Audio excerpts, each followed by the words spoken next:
உங்களுக்கு டெக்னிக்கல்ஸ் பற்றி ஓரளவுக்கு அடிப்படை அறிவு இருந்தால் கூட ஆப்ஷன்ஸில் யாராவது பொசிஷனல் ட்ரேட் எடுத்தால் 5 நாட்களில் அவர்கள் மூலதனத்தை இரட்டிப்பாக்குகிறார்கள் என்பது எனது அனுபவம். மேலும் அவர்கள் இன்ட்ராடே செய்தால் ஒவ்வொரு நாளும் 10% சம்பாதிக்கிறார்கள். சார், அப்படி இருந்தா எல்லாரும் இதை செய்வாங்க. எல்லோருக்கும் இது கிடைக்கிறது, ஆனால் எப்போது வெளியேற வேண்டும்னு யாருக்கு தெரியும்? நான் ஒரு ரீட்டைல் ட்ரேடர். நான் பல ட்ரேடர்களை சந்திக்கிறேன். நீங்க இப்போ சொன்ன கான்செப்ட் நடைமுறையில அவ்வளவு எளிதானது அல்ல. எப்படி இல்லை? சார், நான் எப்படி செய்வது?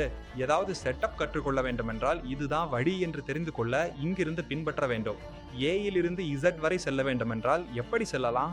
உங்கள் மனதில் இருந்து ஐடிஎம் ஓடிஎம் அனைத்தையும் நீக்கிவிடுங்கள். ஒரே ஒரு விஷயத்தை மட்டும் நினைவில் கொள்ளுங்கள். ஏடிஎம். எப்போதும் ஏடிஎம் மட்டுமே வாங்க வேண்டும். என்ட்ரி கிடைத்தது. இது 4வது நிமிடம். நீங்கள் இல்லை இல்லை இல்லை எனக்கு என்ட்ரி கிடைக்கவில்லை என்று சொல்கிறீர்கள். என்ட்ரி கிடைக்கவில்லை என்றால் தம்பி பங்குச்சந்தையை விட்டுவிட்டு 20,000 ரூபாய் வேலைக்கு செல்லுங்கள். மண்டையை உடைத்துக் கொள்ளாதீர்கள். புரிகிறதா? இதோ பாருங்கள், நாம் எங்கே அட்ஜஸ்ட் செய்ய வேண்டும் என்றால் 9:30 9:25 வாக்கில் செய்யுங்கள். 9:25 9:30 27 28 29 30. இதோ பாருங்கள், முடிந்தது. நான் சொல்கிறேன், இதில் ஸ்டாப் லாஸ் இருந்தால் அந்த ஸ்டாப் லாஸ் நாட்கள் உங்களுக்கு 3ஆகத்தான் இருக்கும். அதுக்கு மேலே இருக்காது. நான் ட்ரேடு செய்ய உட்காந்தா இதுவே அதிகம் என்று தான் சொல்லுவேன். அது 0. சார், இது ஒரு பெரிய ஸ்டேட்மெண்ட். நான் இதை செய்வதால தான் சொல்கிறேன்.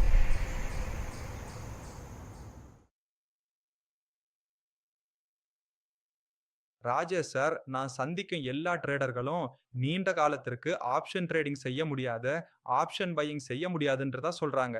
ஆனால் நீங்க ஒரு மார்க்கெட் எக்ஸ்பர்ட். 26 ஆண்டுகளாக சந்தையில் இருக்கிறீர்கள். நீங்கள் ட்ரேடிங் செய்ய வேண்டுமென்றால் ஆப்ஷன்ஸிலிருந்து தொடங்குங்கள் என்று சொல்கிறீர்கள். இந்த வித்தியாசம் எப்படி? ட்ரேடிங் செய்ய வேண்டும் என்றால் ஆப்ஷன்ஸிலிருந்து தொடங்குங்கள் என்று நான் சொல்லவில்லை. ஆனால் ட்ரேடிங்கிற்கு ஆப்ஷன்ஸை தொடங்குங்கள். ஏனென்றால் முதலீடு குறைவு, ரிஸ்க் குறைவு, லாபம் அதிகம். உங்களுக்கு டெக்னிக்கல்ஸ் பற்றி ஓரளவுக்கு அடிப்படை அறிவு இருந்தால் கூட ஆப்ஷன்ஸில் யாராவது பொசிஷனல் ட்ரேட் எடுத்தால் 5 நாட்களில் அவர்கள் மூலதனத்தை இரட்டிப்பாக்குகிறார்கள் என்பது எனது அனுபவம். 5 நாட்களில் மூலதனத்தை இரட்டிப்பாக்குகிறார்கள். ஆமால். மேலும் அவர்கள் இன்ட்ராடே செய்க ஒவ்வொரு நாளும் 10% சம்பாதிக்கிறார்கள். இப்போது யோசித்து பாருங்கள், 10% என்பது எவ்வளவு பெரிய தொகை என்று. சார், அப்படி இருந்தால் எல்லோரும் இதையே செய்வார்களே. எல்லாருக்கும் இது கிடைக்கிறது, ஆனால் எப்போது வெளியேற வேண்டும் என்று யாருக்கு தெரியும்? நீங்க சொல்லுங்க, 10% லாபத்தில் நீங்க மகிழ்ச்சியாக இருப்பீர்களா? சார், எனக்கு ஒரு நாள்ல 5% கிடைத்தாலே நான் மிகவும் மகிழ்ச்சி அடைவேன். சரி, நம்ம ஒரு ஆப்ஷனை 22 ரூபாய்க்கு வாங்கினோன்னு வைத்துக்கொள்வோம். 10% என்னவாக இருக்கும்? 10% என்பது 2.2. என்ன? 2.2ல நீங்கள் வெளியேறுவீங்களா? அது கொஞ்சம் கடினம். இதுதான் சந்தையின் மாயாஜாலம் இல்லான். 10% என்பது கேட்க நன்றாக இருக்கிறது, ஆனால் ட்ரேடர் வெளியேற விரும்புவதில்ல. வெளியேறவில்லை என்றால் லாபம் எப்படி வேணும்? சரி, இதை நாம் இன்னும் தெளிவாக புரிந்து கொள்வோம். VEDLல ஒரு ட்ரேட் எடுத்தோம்.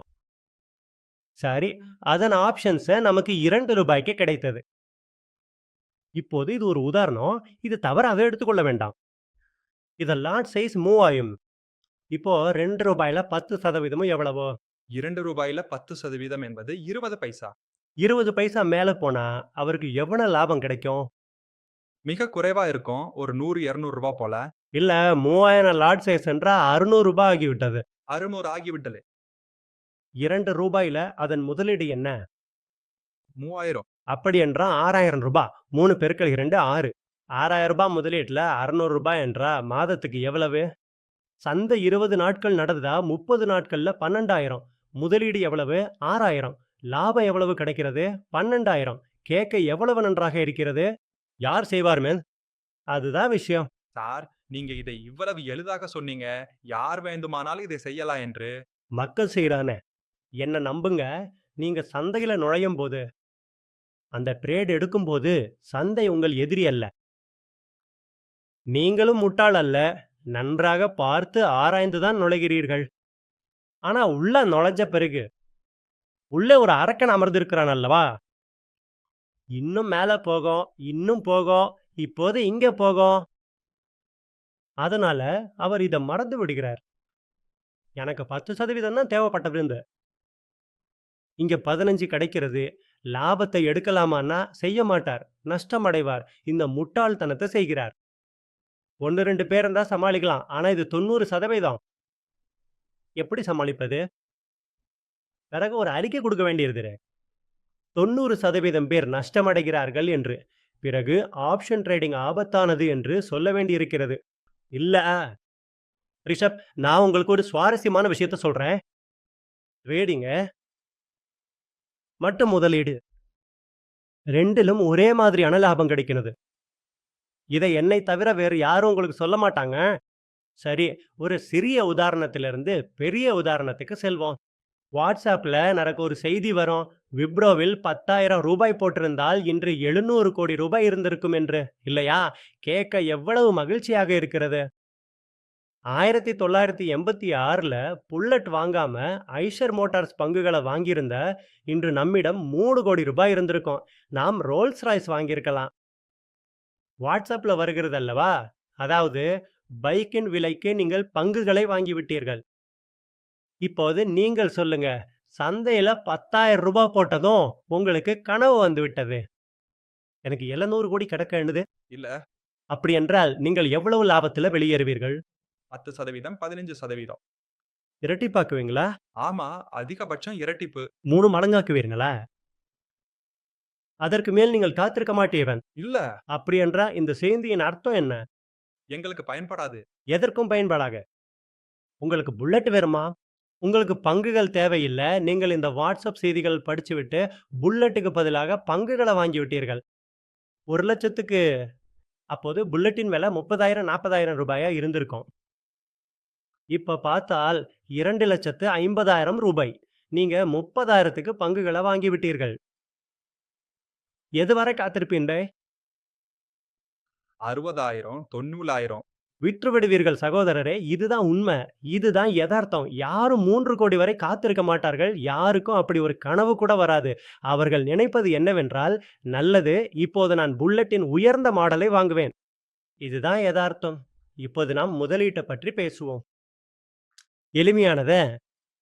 நீங்க சந்தையில ரூ. 20,00,000 போட்டீங்க. 5 ஆண்டுகள்ல பணம் இரட்டிப்பாகி விட்டது. உங்களுக்கு எப்படி இருக்கும்?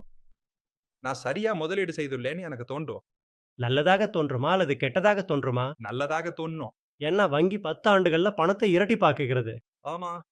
உங்கள் பணம் 5 ஆண்டுகள்ல இரட்டிப்பாகி விட்டது. நீங்க ரூ. 20,00,000 போட்டீங்க. அந்த பணம் 3 ஆண்டுகளில் இரட்டிப்பாகி விட்டது. நீங்கள் முதலீடு செய்தீர்கள் அல்லவா? அது மிகவும் நன்றாக இருக்கும். மிகவும் நன்றாக இருக்கும். மேலும் நீங்கள் ரூ. 20,00,000 போட்டீர்கள். உங்கள் பணம் 2 ஆண்டுகளில் இரட்டிப்பாகி விட்டது. கொண்டாட்டமாகி விட்டது. இல்லையா? இப்போது நாம் இதை கணக்கிடுவோம். உங்களுக்கு மகிழ்ச்சியாக இருக்கிறதா? இல்லையா? 5 ஆண்டுகளில் மகிழ்ச்சி கிடைத்தது. 3 ஆண்டுகளில் இன்னும் மகிழ்ச்சி கிடைத்தது. 2 ஆண்டுகளில் மிகச் சிறப்பாக இன்னும் மகிழ்ச்சி கிடைத்தது. கிடைக்கும். இல்லையா? அதாவது ரூ. 20,00,000 2 ஆண்டுகளில் இரட்டிப்பாகிறது என்றால், நீங்கள் 20,00,000ற்கு மேல் ரூ. 20,00,000 சம்பாதித்துள்ளீர்கள் என்று அர்த்தம். அப்படி என்றால் உங்கள் 1 வருட வருமானம் என்ன? 50%. அதாவது நீங்க ரூ. 10,00,000 சம்பாதித்தீர்கள். சரி, இப்போது ரூ. 10,00,000 கணக்கிடுங்க. சந்தை 240 நாட்கள் இயங்குகிறது. சரி, 1 மாதத்திற்கு இந்த 10,00,000 எவ்வளவு? இல்ல, கணக்கிடுங்க. ஒரு மாதத்துக்கு 12. எத்தன 12% கணக்கின்படி? 10,00,000த்த 12 மாதங்களால் வகுக்கவும் ரிஷப். உங்கள் பதில் என்னவாக இருக்கும்? சுமார் 80,000 வரும். சுமார் 80,000 வரும். சந்தை மாதத்திற்கு 20 நாட்கள் இயங்குகிறது. இப்போது இந்த 80,000த்த 20ஆல வகுத்தா என்ன பதில் வரும்? சுமார் 3,000 பே. 3,000. இப்போது ரூ. 3,000 சம்பாதிக்க நீங்கள் ரூ. 20,00,000 போட வேண்டுமா? இல்ல, இல்ல ரூ. 3,000. நீங்கள் எவ்வளவு முதலீட்டில் சம்பாதிப்பீர்கள்? 3,000த்திலேயே 50,000த்துல சம்பாதித்து விடுதில்ல. நீங்க முன்பு கொடுத்த உதாரணத்துல இன்னும் குறைவாகவே தேவைப்பட்டது. இருந்தாலும் ரூ. 1,00,000ல நாம் ரூ. 3,000 சம்பாதிப்போம். அப்படி என்றால் 2 ஆண்டுகளில் ரூ. 20,00,000 சம்பாதிப்போம். ஆனா சார், நான் ஒரு சில்லறை வர்த்தகர். நான் பல வர்த்தகர்கள சந்திக்கிறேன். நீங்க இப்ப சொன்ன கருத்து நடைமுறையில அவ்ளோ எளிதானது அல்ல. இல்ல. அப்படி என்றா சார், நான் ஒரு அமைப்பை கற்க விரும்பினா, இதுதான் வழி என்றா, நான் இங்கிருந்து இதை பின்பற்ற வேண்டும், ஏயிலிருந்து இசட் வரை செல்ல வேண்டும்னா எப்படி செய்வது? ஆமா, அமைப்ப கற்க வேணும். இப்போது பாருங்கள், இங்கே வர்த்தகர் என்ன தவறு செய்கிறார் என்று உங்களுக்கு தெரியுமா? நான் யாருக்காவது கற்பிக்க அமரும் போதெல்லாம், நான் அவரிடம் கேட்கிறேன், "தம்பி, நான் 26 ஆண்டுகளாக சந்தையில் இருக்கிறேன். நல்ல பணம் சம்பாதிக்கிறேன். நீங்கள் எத்தனை ஆண்டுகளாக இருக்கிறீர்கள்?" எனவே ஒரு வர்த்தகர் நான் 6 மாதங்களாக இருக்கிறேன் என்று கூறுகிறார். சரி, 6 மாதங்கள். யாரோ ஒருவர் நான் 2 ஆண்டுகளாக இருக்கிறேன் என்று கூறுகிறார். இப்போ யாரோ ஒருவர் என்னிடம் நான் 8 ஆண்டுகளாக இருக்கிறேன் என்று சொன்னார். யாரோ ஒருவர் என்னிடம் 12 ஆண்டுகளாக இருக்கிறேன் என்று சொன்னார். இப்போ 12 ஆண்டுகளாக சந்தையில இருக்கிறேன், 8 ஆண்டுகளாக சந்தையில இருக்கிறேன் மற்றும் 6 ஆண்டுகளாக சந்தையில இருக்கிறேன். இந்த 6, 12, 8 இத்தனை ஆண்டுகள்ல அந்த நபர் ஒரு நாளைக்கு 3000 சம்பாதிக்க கற்றிருக்க மாட்டாரா? என் கருத்துப்படி அவர் கற்றிருக்க வேண்டும். அவர் கற்றிருப்பார். ஒரு நாளைக்கு ரூ. 3000 சம்பாதிப்பத அவர் நிச்சயமா கற்றிருக்க மாட்டார். உங்கள பத்தி பேசுங்க. நீங்க ஒரு துறையில 12 ஆண்டுகளா இருந்தா, அப்படியென்றால் நீங்கள் எதை பெறுவீரன்? இவ்வளக்காவது பெறுவீர்கள் அல்லறா? 3000 சம்பாதிப்பது சரி, அவர் கற்கவில்லை என்று நான் சொல்கிறேன். சரி, அதனால தான் அவர் என்னிடம் வந்தார். இப்போது நான் கற்பித்த பிறகு, அந்த வர்த்தகர் என்னை பின்பற்றுவாரா? இல்ல. அது சாத்தியமில்ல. சரிதானே! இதுவும் இந்த சந்தையின் மாயாஜாலம் தானே! கட்டணம் செலுத்துவார். கெப்பால். மேல நம்ப மாட்டார். அவர் இங்கிருந்து அங்கும், அங்கிருந்து இங்கும் அலைந்து கொண்டே இருப்பார். இந்த அலைச்சல் இருக்கிறதே, இதுதான் காரணம். அவரு 2 ஆண்டுகள்ல ரூ. 20,00,000 சம்பாதிக்கவில்ல. இல்லையென்றால் வேறு காரணமே இல்ல. அமைப்பைப் பற்றி பேசினால், நாங்கள் இப்போது ஒரு அமைப்பை கற்பித்துள்ளோம். நாங்கள் நேரலையில் சென்றபோது அனைவருக்கும் சரி சார். எத்தன பேர் அதை பின்பற்றியிருப்பார்கள் என்று நினைக்கிறீர்கள்? அனைவரிடமிருந்தும் கருத்துக்கள் வந்தன. எனவே பலர் செய்வார்கள் என்று நினைத்தேன். ஆனால் நாங்கள் செய்தோமா இல்லையா என்று யாரும் பின்னர் முயற்சி செய்து சொல்லவில்லை. மேலும், "சார் நாங்க அத செய்தோம். நாங்க அபாரமான பணம் சம்பாதித்தோம்" என்று தனிப்பட்ட முறையில் 4 பேர் மட்டுமே என்னிடம் சொன்னார்கள். அந்த 4 பேரிடமிருந்து 3 நாட்களுக்கு மட்டுமே செய்தி வந்தது. 4வது நாள் வரவில்லை. எனவே அவர்கள் அதை பின்பற்றுகிறார்கள் அல்லது இப்போது அவர்கள் புதிதாக எதையாவது தேட அமர்ந்து விட்டார்கள் என்று அர்த்தம். விறுவிறுப்பிற்காக. இல்லையா? சரி, புதுசா ஏதாவது தேடுவோம். இந்த பங்குச் சந்தையில பணம் சம்பாரிக்கிறது ரொம்ப சுலபம். அதுக்கு உங்களுக்கு பெரிய பணம் எதுவும் தேவையில்ல. செல்வத்த உருவாக்குறதும் ரொம்ப சுலபம். அதுக்கும் உங்களுக்கு நெறைய பணம் தேவையில்ல. நான் இப்பவே ஆரம்பிச்சா, நான் இளமையா இருக்கேன். என்ன மாரி நெறைய பேர் இருக்காங்க. இப்போ 1 வருஷம், 2 வருஷம், 3 வருஷம், 4 வருஷத்துல சந்தைக்கு வந்திருக்காங்க. அவங்களுக்கு ஆப்ஷன் பையிங் பண்ணணும்னு தெளிவா தெரியுது. ஏன்னா அவங்க நஷ்டப்படுறாங்க. நஷ்டப்படுறது அதனால அதனால சார் உங்களுக்கு 26 வருஷம் அனுபவம் இருக்கு. அப்போ நீங்க எத ஒரு செட்டப்ன்னு சொல்லுவீங்க? இங்க இருந்து ஆரம்பிங்கன்னு சொல்ற மாதிரி. ஆமா. பாருங்க, இங்க நான் ஒரு செட்டப் சொல்ல விரும்புறேன். இது என்னோட அனுபவத்துல கிடைச்சது. நான் எல்லார்கிட்டயும் பகிர்ந்துக்கிறேன். இத நீங்க செய்யுங்க. 9:15க்கு சந்தையில உட்காருங்க. 9:30க்கு சந்தைய விட்டு வெளிய வந்துருங்க. இப்ப கேள்வி நான் உங்ககிட்ட கேட்க விரும்புறது என்னன்னா, 9:30க்கு நீங்க சந்தைய விட்டு வெளிய வர விரும்புவீங்களா? சார் மக்கள் 10 மணிக்கு அப்புறம் உட்கார சொல்றாங்க. நீங்க 9:30க்கே வெளிய வர சொல்றீங்க. அதுதான் வித்தியாசம். அதுதான் வித்தியாசம். நீங்க சொல்லுங்க. பணம் எப்ப உருவாகும்? சந்தையில அசைவு இருக்கும்போது உருவாகும். இல்ல சந்தை முடங்கி போயிருக்கும்போது உருவாகுமா? 2வது விஷயம், பணம் எப்ப உருவாகும்? நீங்க மூளைய உபயோகிக்க வேண்டியிருக்கும்போது உருவாகுமா? இல்ல ஏற்கனவே அங்க ஒரு செட்டப் உருவாயிருக்கும்போது உருவாகுமா? சார் பெரும்பாலும் நம்ம செட்டப் உருவானா ஆமா இல்லையா? மூளைய உபயோகிக்க இங்க நிஃப்டி 50ல 50 ஸ்கிரிப்ட் இருக்கு. அப்புறம் எஃப்&ஓ பத்தி பேசுனா, ஃபியூச்சர் ஆப்ஷன்ஸ்ல 200 ஸ்கிரிப்ட் இருக்கு. அப்ப எந்த ஸ்கிரிப்ட்ல நீங்க மூளைய உபயோகிக்க விரும்புவீங்க? 10 மணிக்கு அப்புறம். ஸ்கிரிப்ட் தேயுது. 10 மணிக்கு அப்புறம் கஷ்டம் இல்லையா? அப்புறம் பெரும்பாலான ட்ரேடர்கள் இன்னைக்கு தேதியில நிஃப்டி பேங்க், நிஃப்டி மற்றும் சென்செக்ஸ்ல ஆப்ஷன்ஸ் ட்ரேடிங் பண்றாங்க. நான் சொல்றேன், ஸ்டாக்ஸுக்கு வாங்க. நிஃப்டி பேங்க், நிஃப்டி மற்றும் சென்செக்ஸ் இருக்கத்தான் செய்யுது. ஆனா ஸ்டாக்ஸ் பணம் பண்ணி தரும் பாருங்க. அத இதெல்லாம் பண்ணி தராது. நல்ல பணம் கிடைக்கும். இதுக்கு சார் ஏதாவது காரணம்? ஆமா. இதுக்கு காரணம் என்னன்னா, இதுல உங்க மூலதனம் மிதமா தேவைப்படும். கம்மியா இல்ல. உதாரணத்துக்கு நீங்க நிஃப்டில வேலை செய்ய விரும்புனா, நீங்க ரூ. 10,000 கூட வேலை செய்யலாம். 65 தான் லாட் சைஸ். அப்புறம் ரூ. 10,000 போதுமானதா இருக்கும். ஸ்டாக்ஸ்ல நீங்க வேலை செய்ய விரும்புனா, குறைஞ்சபட்சம் ரூ. 70,000 மூலதனம் வேணும். நல்ல ட்ரேட் எடுக்கிறதுக்கு சரி, நாம பணம் போடுறோம். பாருங்க, ட்ரேடரு 2 விதமா பணம் போடுறாரு. ஒண்ணு 10,000 போடுவாரு, அத பூஜ்ஜியமாக்குவாரு. 2வது 10,000 கொண்டு வருவாரு, அத பூஜ்ஜியமாக்குவாரு. 3வது 10,000 கொண்டு வருவாரு, அத பூஜ்ஜியமாக்குவாரு. இப்படி பண்ணி 1,00,000 1,50,000 காலி பண்ணிடுவாளே! அப்போ நல்லது. நான் என்ன சொல்றேன்னா, தம்பி நீங்க ஒரு ட்ரேடர் தானே! ரூ. 10,000 எங்கேயும் போடாதீங்க. ஒரு சுலபமான வழி சொல்றேன். அந்த ரூ. 10,000 இங்க வீணாக்குறத விட, உங்க மனைவி கிட்ட குடுங்க. மனைவி கிட்ட சொல்லுங்க, இந்த 10,000 நீ செலவு பண்ணு. இல்லன்னா நான் இங்கேயே செலவு பண்ணிடுவேன்னு. மனைவி அந்த ரூ. 10,000 செலவு பண்ணா, உங்களுக்கு ஒரு லாபம் கிடைக்கும். வீட்டு பூசாரையில உங்க ஃபோட்டோ வைப்பாங்க. என் கணவர் ரொம்ப நல்லவர்ன்னு தினமும் நெய் விளக்கு ஏத்துவாங்க. இங்கே வீணாக்காதீங்க. இங்கே நீங்க முதலீடு செய்யணும்னா, ஒரு 40, 50,000 இல்ல ரூ. 70,000 கொண்டு வாங்க.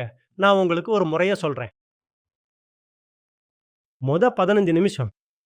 அதுலயும் 9:15க்கு மார்க்கெட் ஆரம்பமாகும்.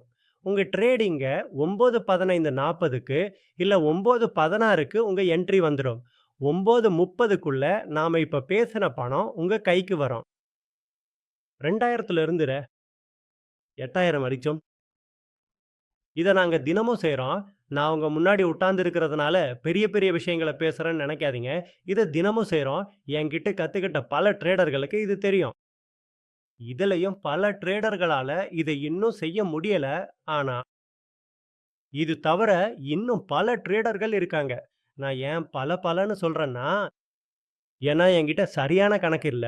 இல்லன்னா 10 ட்ரேடர் செய்றாங்க, 20 ட்ரேடர் செய்யலன்னு சொல்லியிருப்பேன். அப்படி இல்ல. இப்போ இதுல என்ன செய்யணும்? ட்ரேடர்களா அப்புறம் 9:30 மணிக்கு குட் நைட் சொல்லணும். நீங்க இவ்ளோ கத்துக்கிட்டா போதும். நான் இங்க சில செட்டப் காட்டலாமா?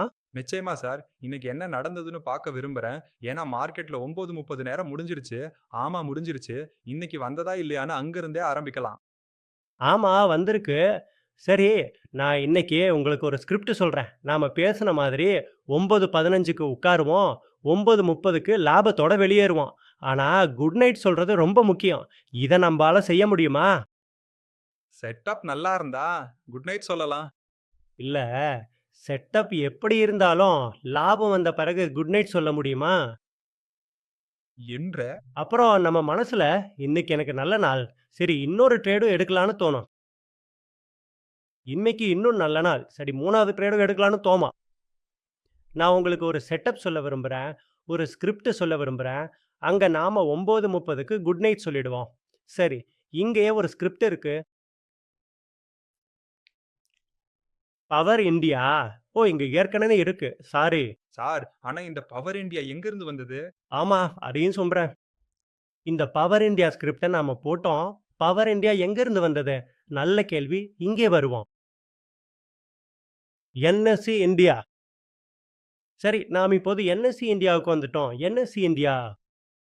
இங்கே வந்துவிட்டோம். சரி, இதை பாருங்கள். இதை புரிந்து கொள்ளுங்கள். நான் உங்களுக்கு ஒரு சிறந்த விஷயத்தை சொல்கிறேன். லோட் ஆலிட்டோம். லோட் ஆகிவிட்டது. மார்க்கெட் டேட்டாவிற்கு சென்றோம். எங்கே அது? இதோ மார்க்கெட் டேட்டா. அப்புறம் கெய்னர் லூசருக்கு சென்றோம். சரியா?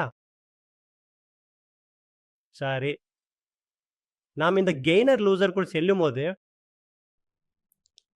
இந்த பக்கம் நமக்கு இப்படிதான் திறக்கும். இந்த நிஃப்டி 50க்கு பதிலாக நாம் செக்யூரிட்டியின் எஃப்&ஓவை தேர்ந்தெடுப்போம். அப்புறம் எனக்கு விற்பது என்றால் மிகவும் பிடிக்கும். அதனால் நாம் இங்கே லூசருக்கு வந்துவிட்டோம். 9:30 மணிக்கு இந்த பவர் இண்டியா இங்கே ஓடிக்கொண்டிருந்தது. எங்க?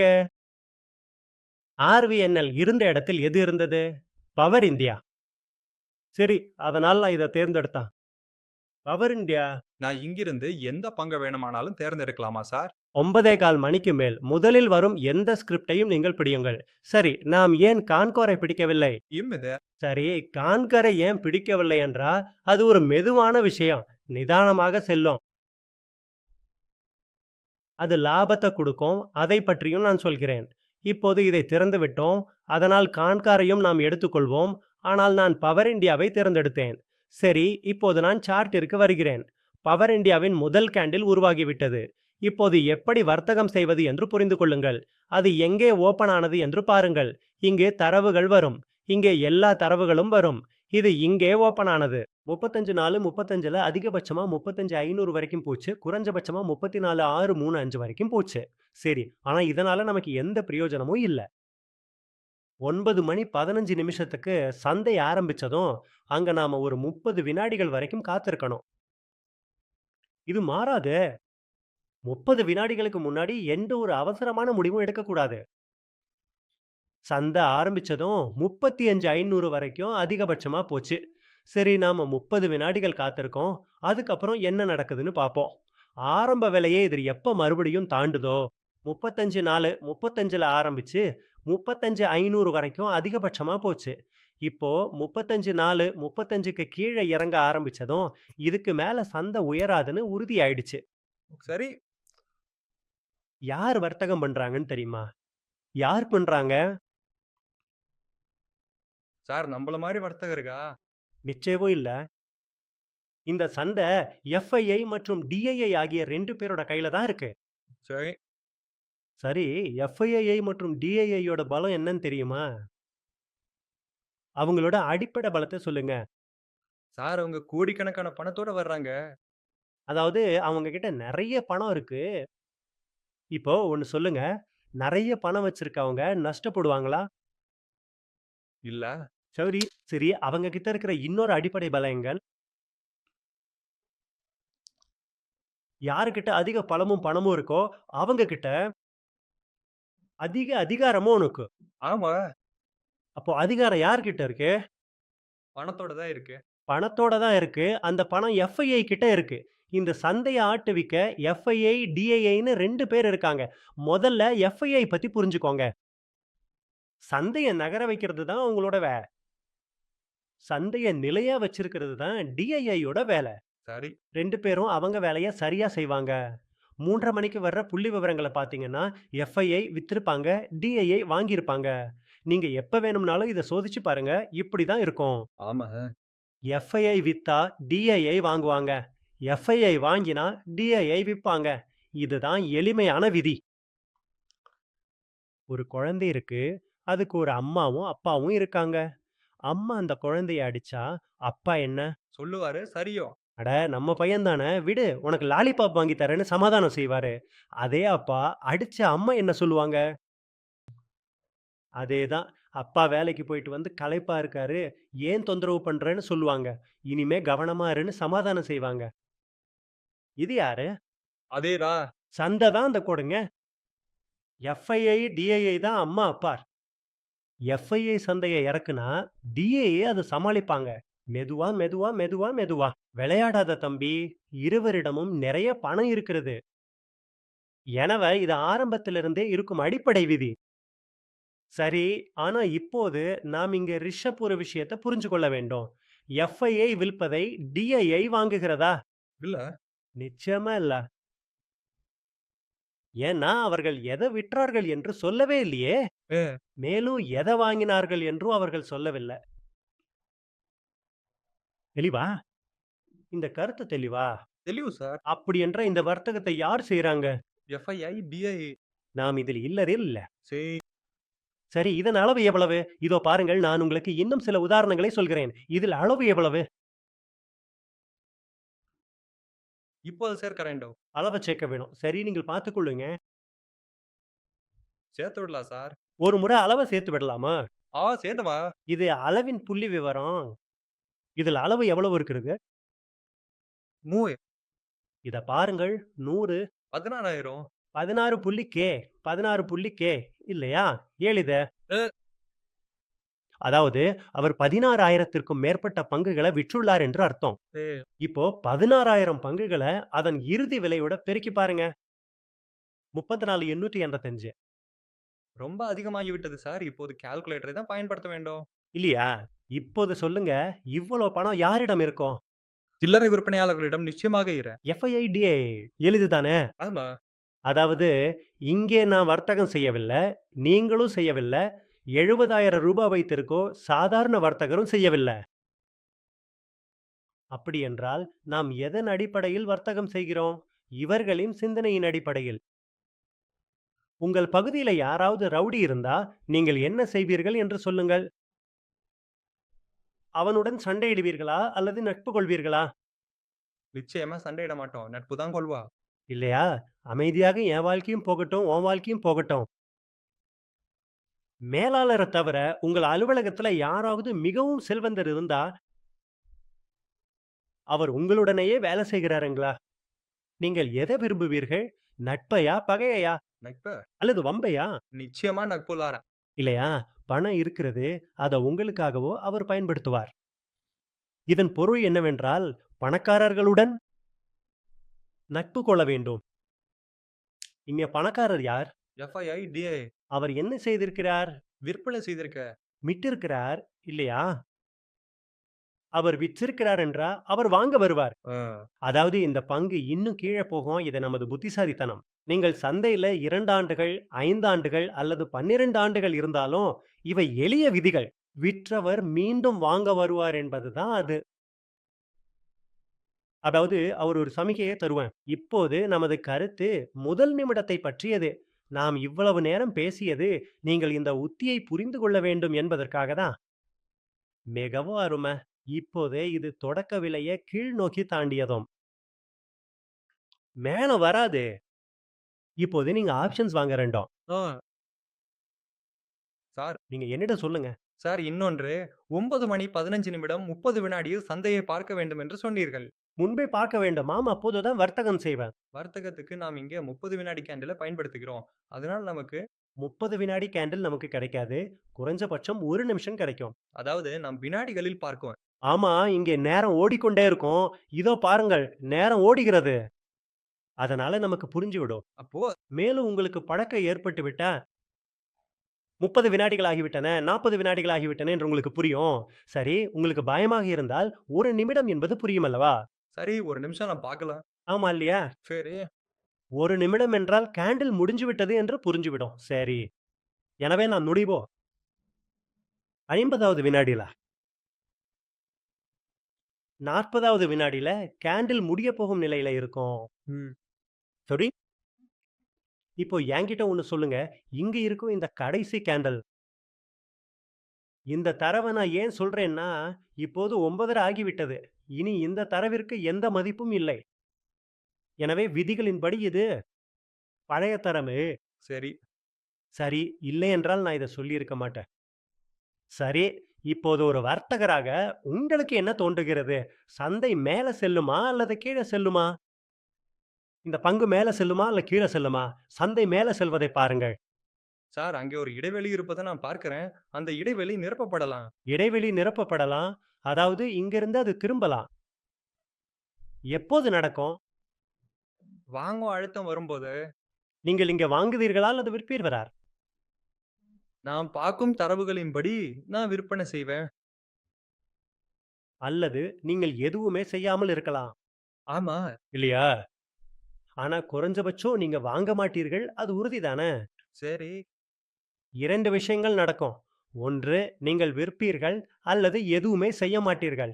முதல் கேண்டில் சிவப்பாக இருந்தால், பெரும்பாலான நேரங்கள்ல அது 15 நிமிடங்கள் வரை சிவப்பாகவே இருக்கும் என்பதை நான் உங்களுக்கு உறுதியளிக்கிறேன். இப்போது இது உங்களிடம் உள்ளது. உங்கள் கையில் உள்ளது. உங்கள் மனதில் உள்ளது. நீங்கள் நடவடிக்கை எடுக்க வேண்டுமா? அல்லது அத அப்படியே பார்த்துக் கொண்டிருக்க வேண்டுமா இங்கு? சரி. எனவே நாம் இங்கே நடவடிக்கை எடுப்போம். அதாவது இத விற்போம். சரி. இப்போது இதை ஈக்விட்டில விட்டா ரூ. 34,000 ஸ்கிரிப்ட். என்னிடம் ரூ. 70,000 உள்ளது. 2 பங்குகள விக்க முடியும். சரி. சரி, நீங்கள் இதை MIS-இல் விற்பீர்கள். டெலிவரி இல்லாததால் MIS-இல் தான் விற்பீர்கள். அப்போது 2க்கு பதிலாக 50 பங்குகள விக்கலாம். அதற்கு மேல் உங்களால விற்க முடியாது. ஆனா நான் என்ன சொல்றேன்னா, இங்கே நான் புட் ஆப்ஷன வாங்குறேன். நிச்சயமா அது ஒரு சிறந்த தேர்வா இருக்கும். சிறந்ததாக இருக்கும் அல்லவா? நமக்கு ஸ்டாப் லாஸும் கிடைக்கும். மேலும் நல்ல லாபமும் கிடைக்கும், தலைவலியும் இருக்காது. மற்றொன்று, இன்று எக்ஸ்பைரி மார்க் வேங். 26 மே. சரி. நாங்க சொல்வது எக்ஸ்பைரி பற்றி தான். எதில் முடிவடங்குது? 34,885ல முடிந்தது சார். ரிஷப்ஜி, உங்களுக்கு ஆப்ஷன்ஸின் அடிப்படை தெரியுமா? ஐடிஎம், ஏடிஎம், ஓடிஎம் இல்லையா? இங்க நான் உங்களுக்கு ஒன்று சொல்ல விரும்புகிறேன். நீங்கள் ஆப்ஷன்ஸ் ட்ரேடிங் செய்யும் போதெல்லாம், உங்கள் மனதிலிருந்து ஐடிஎம், ஏடிஎம், ஓடிஎம் அனைத்தையும் நீக்கிவிடுங்கள். எப்போதும் ஏடிஎம்மை மட்டுமே வாங்க வேண்டும் என்பதை மட்டும் நினைவில் கொள்ளுங்கள். உங்களிடம் பணம் இல்லை என்றால் வாங்க வேண்டாம். ஆனா ஓடிஎம் பக்கம் மட்டும் போகாதீர்கள். அதற்கு என்ன காரணம்? காரணம் இதுலா, நெருப்பு இங்க எரிந்து கொண்டிருக்கிறது. பிறகு வெப்பம் எங்க வரும்? இங்கே நெருப்பு எரிகிறது. நீங்கள் கிச்சடி சமைக்க வேண்டும். பாத்திரம் எங்க இருக்க வேண்டும்? நெருப்புக்கு அருகில். இங்கேயா அல்லது அங்கேயா? நிச்சயமா நெருப்பிற்கு அருகில். எது சீக்கிரம் வேகும்? இங்கே இருப்பதா அல்லது அங்கே இருப்பதா? கீழ இருப்பது. இங்கே இருப்பது வேகுமா இல்லையா? இவ அது சூடாகுமா? வேகாது. இல்ல. சூடாகும். நமக்கு என்ன வேணும்? வேக வேண்டும். வேண வேண்டும். இது மட்டும் தான் வேங்கும். சரி, நாம் வேற எதையும் யோசிக்க வேண்டியதில்ல. பெரும்பாலான ட்ரேடர்கள் நஷ்டமடைவதற்கு காரணமே அவர்கள் ஓடிஎம்மை தேர்ந்தெடுப்பதுதான். ஏன் அவர்கள் ஓடிஎம்க்கு செல்கிறாங்க? ஏனென்றால் அது மலிவானது. சந்தையில மலிவாக கிடைப்பது நல்லதல்ல. ஏ விலை அதிகமானதும் நல்லதல்ல. இதையும் நான் ஒரு கூற்றாக சொல்கிறேன். மலிவானது நல்லதல்ல. அதே சமயம் விலை அதிகமானதும் நல்லதல்ல. ஆனால் சரியான நேரத்தில், சரியான அமைப்பில் கிடைப்பது, அது மலிவாக இருந்தாலும் சரி, விலை அதிகமாக இருந்தாலும் சரி, அதுதான் சிறந்தது. அதுதான் சிறந்தது. இப்போது சொல்லுங்க. இது 34,885ல முடிவடைந்துள்ளது. எந்த புட் ஆப்ஷன் எடுக்க விரும்புதீங்க? ஸ்பாட் விலைக்கு மிக அருகில் எது இருக்கிறதோ அத. எது மிக அருகில் வரும்? 34,885ன் படி 34,900.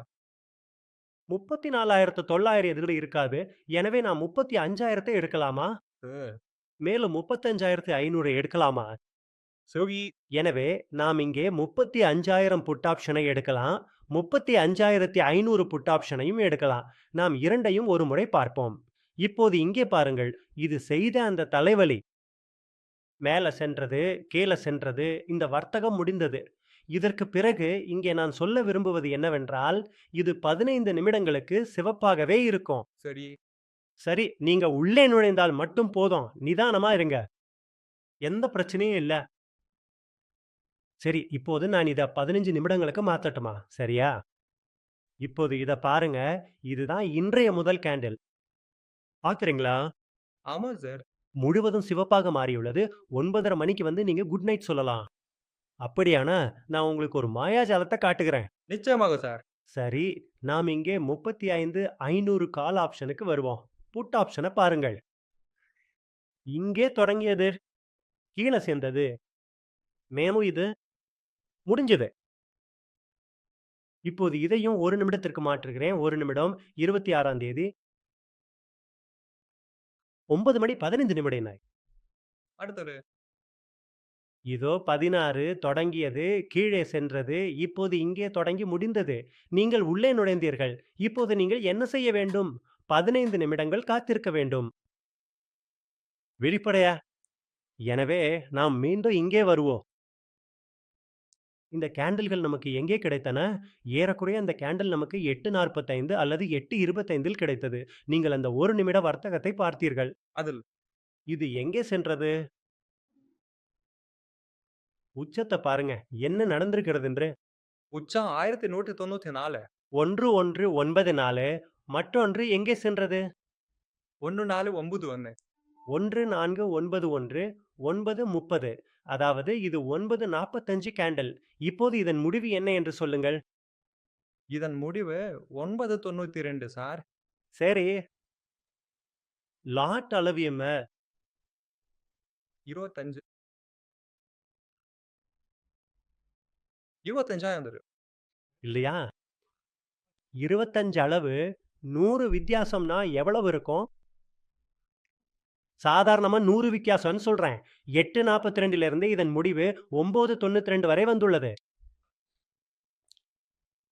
2500 கிடைக்கும். ஆனா நீங்கள் வாங்கிய பிறகு இது 1190 வரை உச்சம் தொட்டுள்ளது. சரி, அதாவது எத்தனை புள்ளிகள் மேலே சென்றது? ஏறக்குறைய 300 புள்ளிகள். எத்தனை நிமிடங்களில்? 15 நிமிடங்களில். 25 பெருக்கல் 3 என்னவாகும்? 25. 7500. நீங்கள் லாபத்தை எடுக்க விரும்ப மாட்டீர்களா? நிச்சயமா சார். உங்கள் கண் முன்னே 5000 தெரிகிறது. நீங்கள் லாபத்தை எடுக்க விரும்ப மாட்டீங்களா? நிச்சயமா சார். எனவே இந்த மாயாஜாலம் தினமும் நடக்கிறது. பல ஆண்டுகளா இது நடந்து கொண்டிருக்கிறது. சார், நான் ஏதாவது ஒரு தேதிய தேர்ந்தெடுத்து பார்க்கலாமா? ஏதாவது ஒரு தேதியில எப்படி? அந்த தேதிக்கான தரவுகள் கிடைக்காது. எது வேண்டுமானாலும். ஆனா, ஆனா எங்களிடம் உள்ள ஆப்ஷன்ஸ் தரவு 1 மாதத்திற்கு மட்டுமே இருக்கும். ஆனா என்னால உங்களுக்கு பங்குகள காட்ட முடியும். நீங்க எந்த தேதிய வேண்டுமானாலும் தேர்ந்தெடுக்கலாம். 1 வாரம் முன்பு, 2 வாரங்கள் முன்பு, 3 மாதங்கள் முன்பு அல்லது 1 வருடம் முன்பு. சார் நான் பட்ஜெட் தேதிய பார்ப்போம் சார். பட்ஜெட் தேதிய பார்ப்போம், நிஃப்டிய பார்ப்போமா அல்லது ஏதாவது பங்குகள பார்ப்போமா? சார் 2யுமே பாப்பா. சரி, அப்படியானால் முதல்ல இந்த பங்கு திறந்திருக்கிறது. இதையே பார்ப்போம். ஒருவேள அது சிவப்பாக இருந்ததா? அல்லது பச்சையாக இருந்ததா என்று. எது எப்படியோ நாம் கேண்டில பார்க்க வேண்டும். தேதி என்ன? பிப்ரவரி 1. பிப்ரவரி 1. ஹலோ. அடடா! இது என்ன?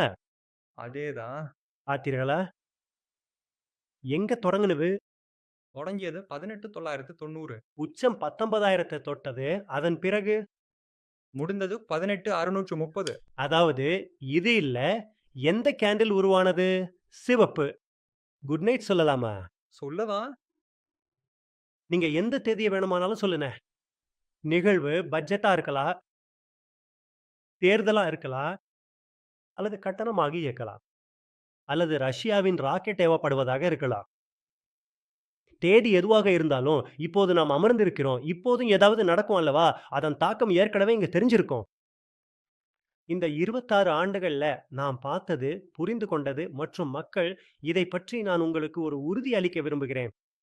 சில்லறை வர்த்தகர்களுக்கு இங்கே சொல்ல விரும்புவதில்ல. ஏனென்றால் அப்படி சொன்னா அவர்களின் தொழில் முடிந்துவிடும். அந்த விஷயத்த நான் உங்களுக்கு சொல்ல விரும்புகிறேன். சந்தையில எதுவுமே திடீரென்று நடப்பதில்ல. கேப் டவுன் திடீரென்று நடப்பதில்ல. கேப் அப்பும் திடீரென்று நடப்பதில்ல. நான் என்ன சொல்கிறேன் என்று உங்களுக்கு புரிகிறதா? நீங்கள் சொல்லுங்க. எஃப்ஐஐ இடம் எவ்வளவு பணம் ஆகுது? கோடிக்கணக்குல இருக்கிறது சார். உதாரணம் சொல்ல முடியுமா? 1000 கோடி, 2000 கோடி ஒரு நபர் அவ்வளவு எடுத்துக்குங்க. எலான் மஸ்க் அவரிடம் எவ்வளவு பணம் இருக்கு? சார் அவர் உலகின் மிகப்பெரிய பணக்காரர். இந்த எலான் மஸ்க இவர்களால் ஒரே நேரத்துல 100 முறை வாங்கி விற்க முடியும்.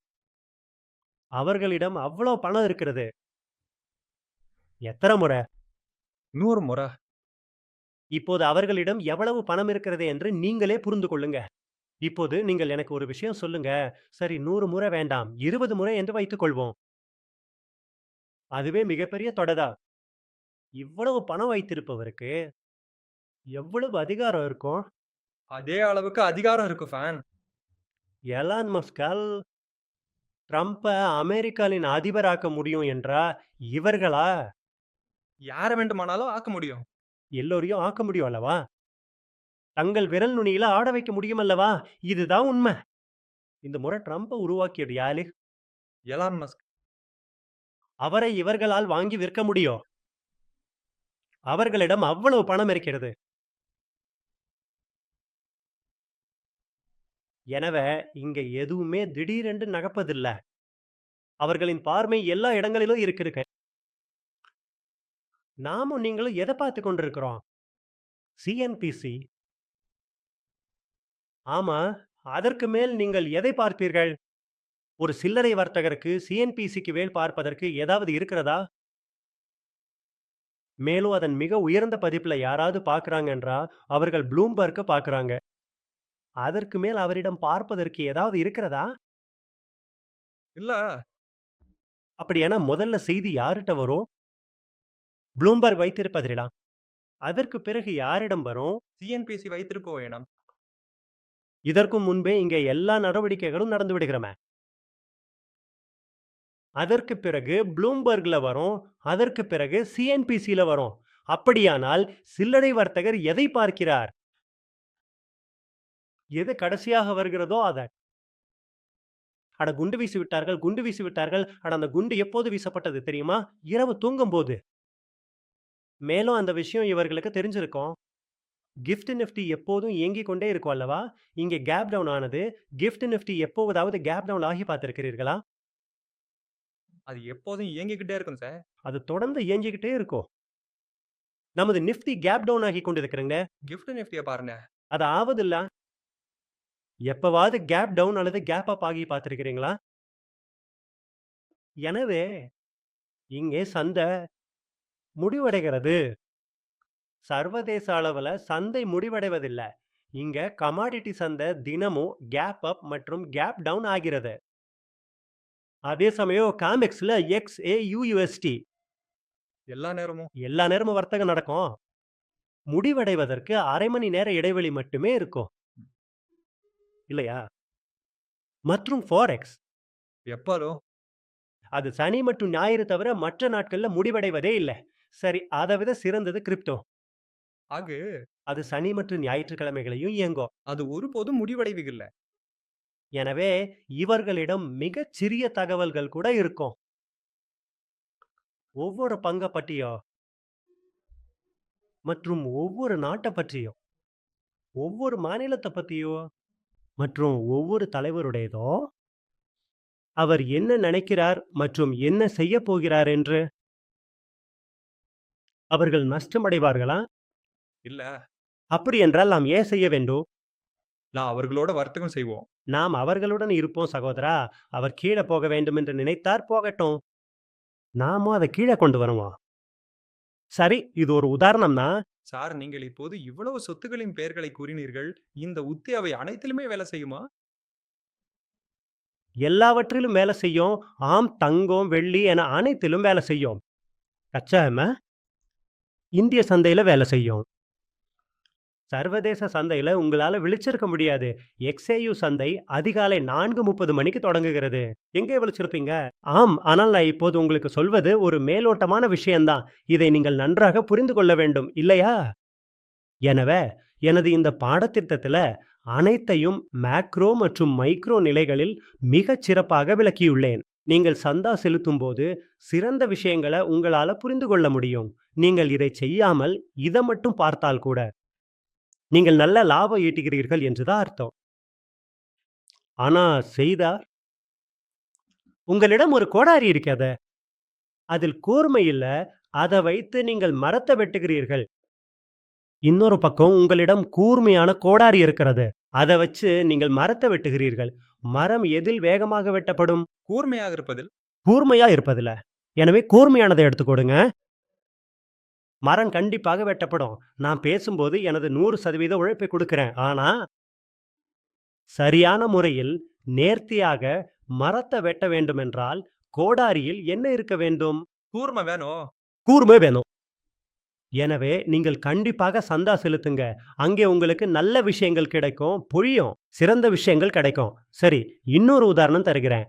இதே தேதியில வேறொரு பங்கையும் பார்ப்போம்.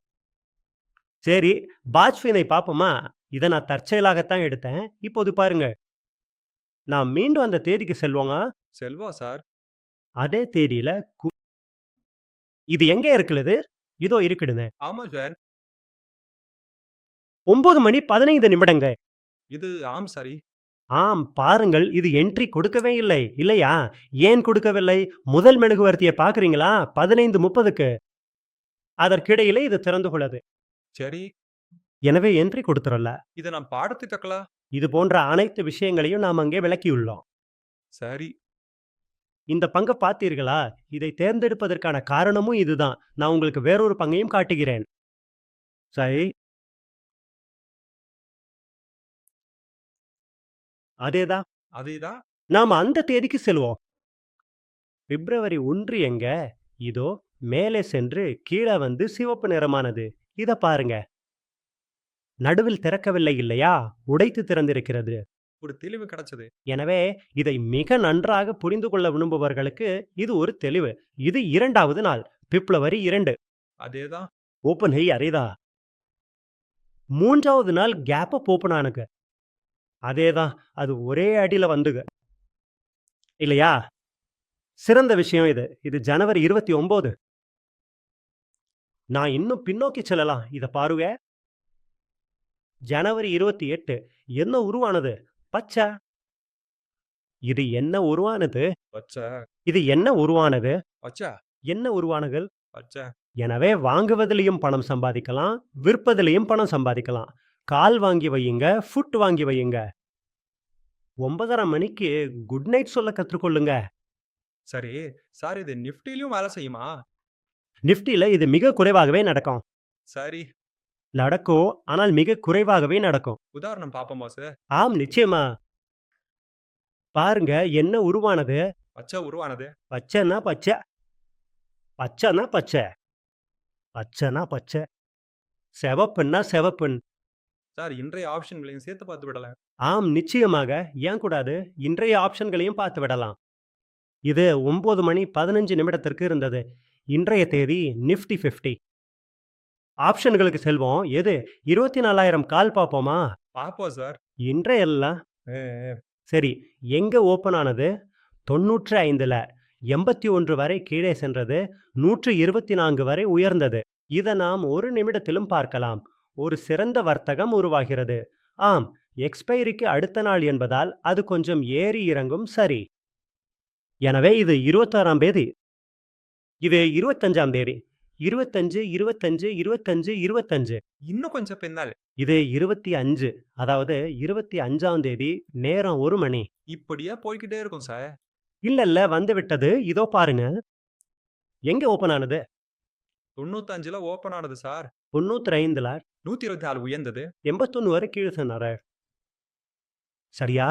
சரி, 124 வரை உயர்ந்தது. நிஃப்டியிலும் இதேதான் நடந்தது. பச்சை ஒரு லோ, பிறகு பச்சை மெழுகுவர்த்தியுடன் முடிந்தது.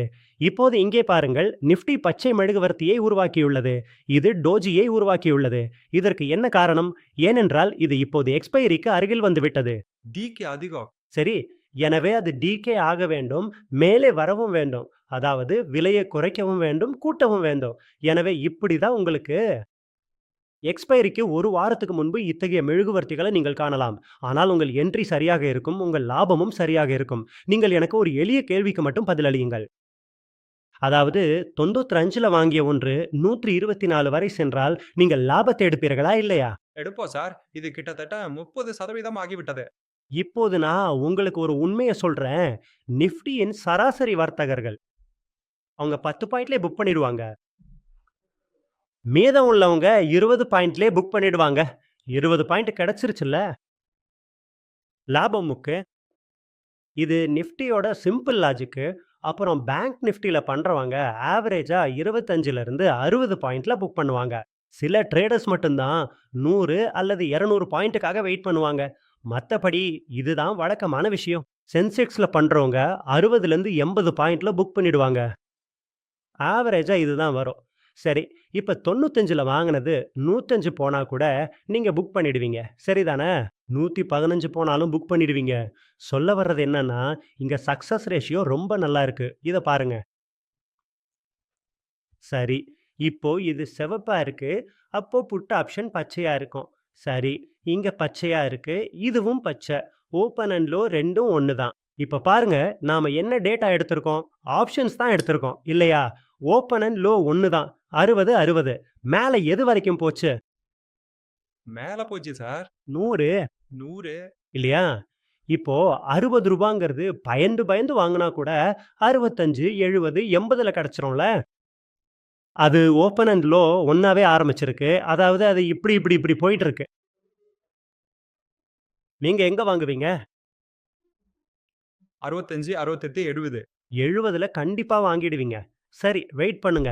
100 வரைக்கும் போச்சு. நிதானமா புக் பண்ணுங்க. அப்புறம் அது எங்க க்ளோஸ் ஆச்சு? 73ல. இப்போ 70ல வாங்கியிருந்தா கூட அப்போ 73ல புக் பண்ணிட்டு கிளம்பு தம்பி. 9:30 மணிக்கு குட் நைட் சொல்லணும். மேல புக் பண்ணாதது உன் தப்பு தான். சரி, ஒருவேளை மேல புக் பண்ணலனா கூட ரூ. 100ல இருந்து இறங்கும்போது கூட அவன் புக் பண்ணிடுவான். சரி. அவ்வளோதான். இதுதான் இதோட சிறப்பு. அப்புறம் சார் இதுல ஸ்டாப் லாஸ் எல்லாம் எங்கேயாவது இருக்குமா? ஸ்டாப் லாஸ் இருக்கும். அதனால தானே நம்ம ஸ்டாப் லாஸ் வைக்கிறோம்.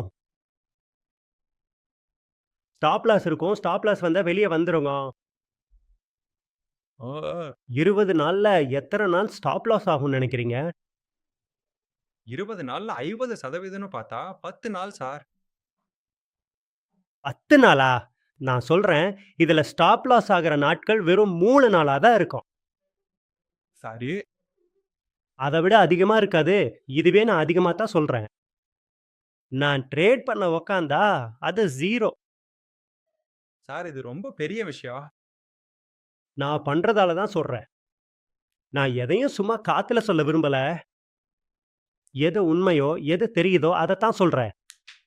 தம்பி, இந்த மாதிரி தான் ட்ரேடு நடக்கும். ஏன்னா ஒவ்வொரு தடவையும் நம்ம ஸ்கிரிப்ட் செலக்ஷன் வேற மாதிரி இருக்கும். அதனால ஒவ்வொரு முறையும் நம்மகிட்ட புது டேட்டா இருக்கும். அந்த தவறு ஏற்படும் வாய்ப்பு குறையும். ஆமா. இன்று நாம் பவர் இந்தியாவ பார்த்தோம். மற்றொன்று வாரி. சரி, வாரிய பார்ப்போம். ஆடுலா? பார்க்கலாம், வாரிய பார்க்கலாம். பாருங்கள் எவ்வளவு அருமையாக இருந்தது என்று. ஓ! என்ன ஒரு விஷயம். சொல்லுங்க. இத வர்த்தகம் செய்துவிட்டு, சார் நான் 1 மாதம் முழுவதும் சும்மா இருப்பேன். நீங்கள் 1 மாதம் முழுவதும் சும்மா இருக்க முடியும் என்று தோன்றுகிறது. என்ன தெரிகிறது? பிரமாதமாக இருக்கிறதல்லவா? நிச்சயமா சார். இப்போது நீங்கள் 1 நிமிடம் அல்லது 30 வினாடிகளுக்கு பிறகு வர்த்தகம் செய்ய வேண்டும். இதுதான் வாரியின் முதல் வர்த்தகம். சார் 1 நிமிடத்துல பார்க்கவா? நிச்சயமா. ஓ! என்ன ஒரு விஷயம். இருக்குது. ஏ இதுவரை நுழைவு கிடைச்சது. இது 4வது நிமிடம். நீங்க எனக்கு நுழைவு கிடைக்கவில்லை என்று சொன்னால் சகோதரரே, பங்குச் சந்தையை விட்டுவிடுங்க. 15, 20,000 ரூபாய்க்கு ஒரு வேலைக்கு செல்லுங்க. வீணாக தலைய உடைச்சுக் கொள்ளாதீங்க. தெளிவா இருக்கிறதல்லவா? இத பாருங்க. நாம் எங்கே சரி செய்ய வேண்டும் என்றால் 9:30, 9:25 வாக்கில் செய்யுங்கள். 9:25, 30, 27, 28, 29, 30. இதோ பாருங்கள் சரியான வர்த்தகம். முடிந்தது. சரி, இதன் விருப்பங்கள பார்ப்போமா? ஆகலாம் சார். எந்த 3000? 3000 விருப்பத்த பார்ப்போம். சரி, வந்துவிட்டது சார். இதோ இருக்கிறது. சரி. சரி 3000 விருப்பம். இதோ இருக்கிறது. இல்ல 3000த்த பார்க்க வேண்டாம். 3000த்துல இந்த ஆழத்த பாருங்கள். பணப்புழக்கம். சரியாக இல்ல. பணப்புழக்கம் இல்ல. 3000த்துல பணப்புழக்கம். 3100 ஒரு முறை பார்த்து விடலாம். சிவு சார். 1 நிமிடம். இங்க இருக்குது சார். இங்கே இருக்குது. எங்கே வந்தது? 1 நிமிடம் வந்ததா? இதோ இருக்கிறது. சரி, இதோ பாருங்கள்.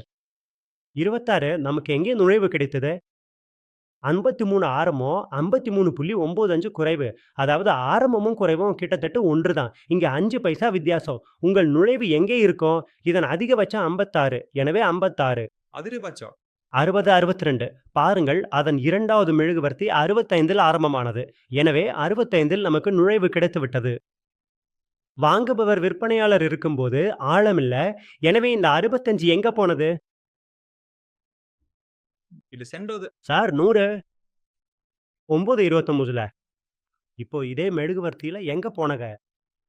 91. 91 வெளியேற்ற இங்கேயே நடந்து வைக்கிறேன். எனவே நீங்க வெளியேற முடியுமா? இல்லையா? சரி, தொகுப்பு அளவு என்ன?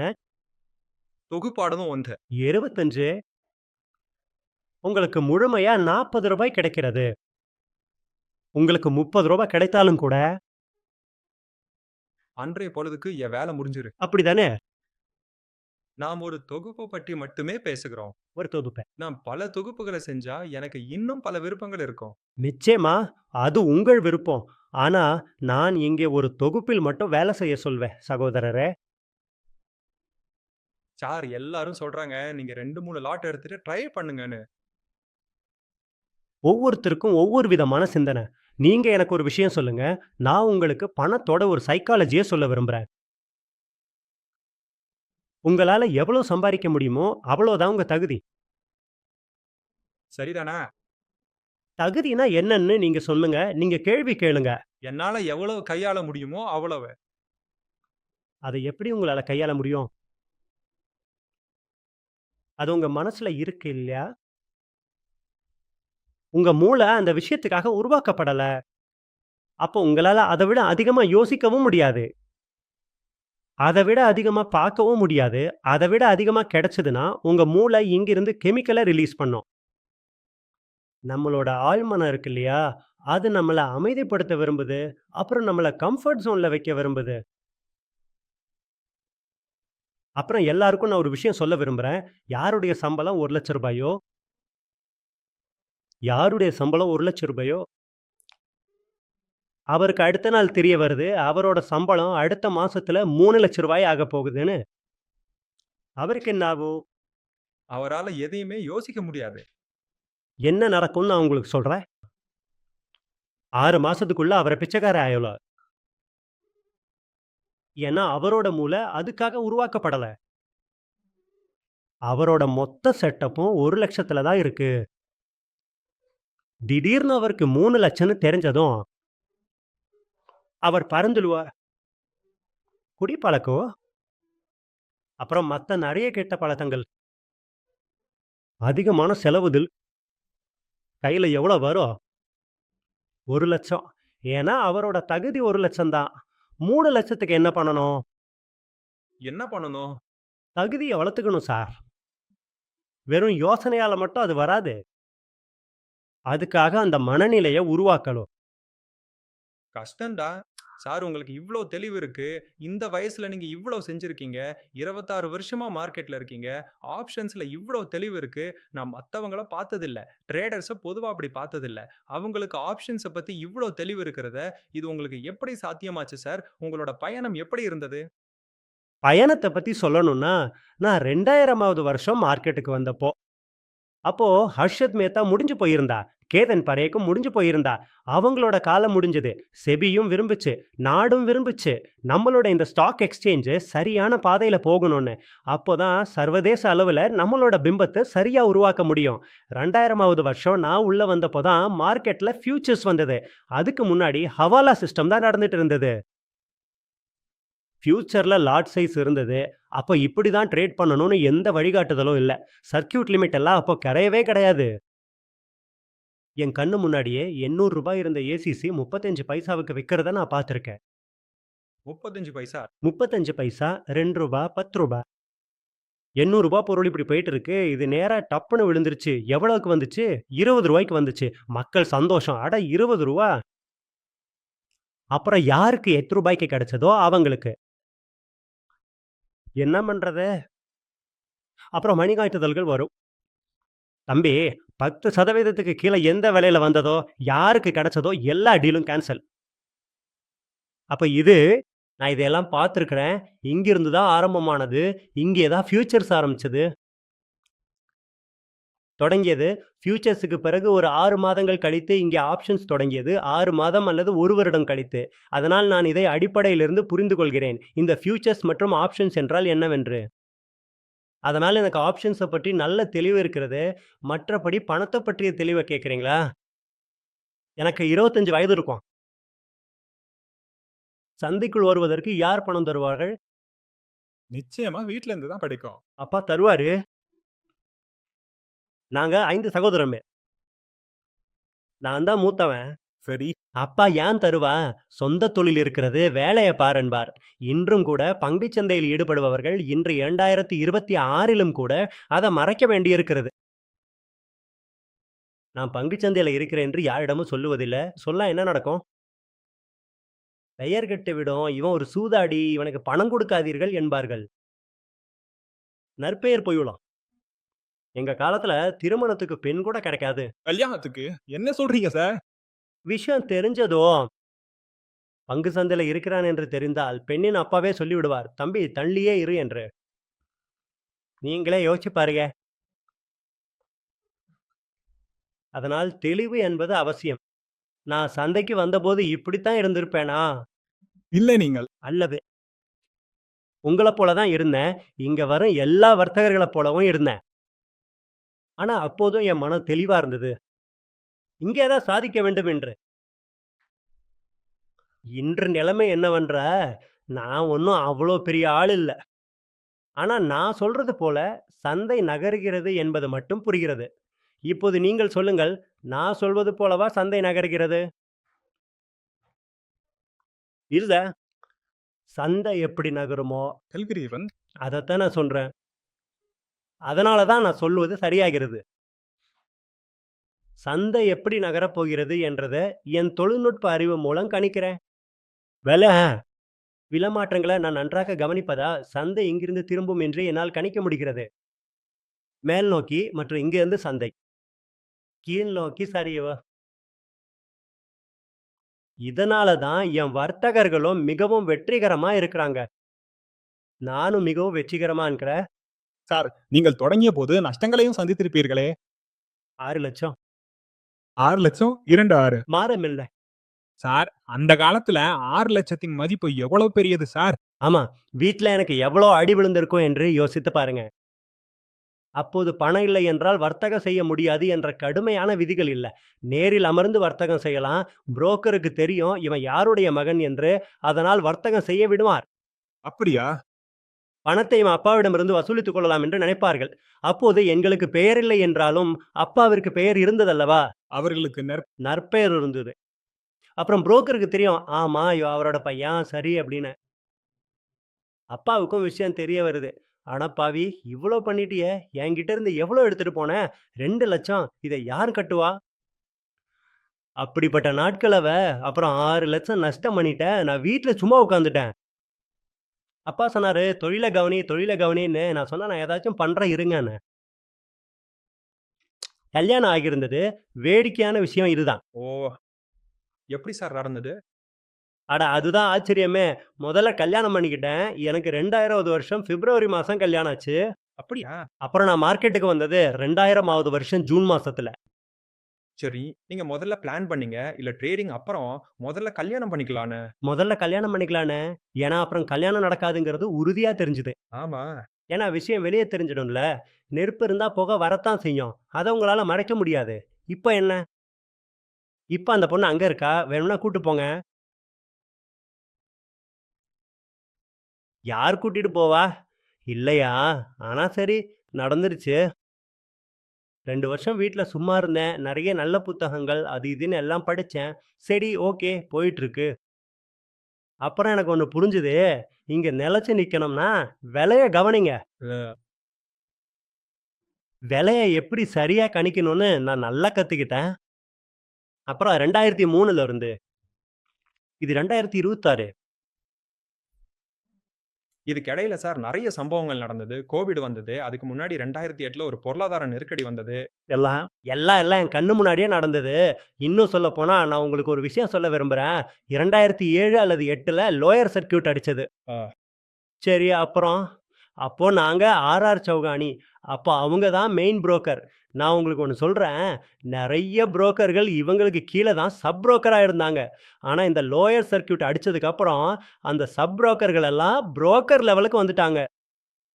அவ்ளோ பணம் சம்பாரிச்சாங்க.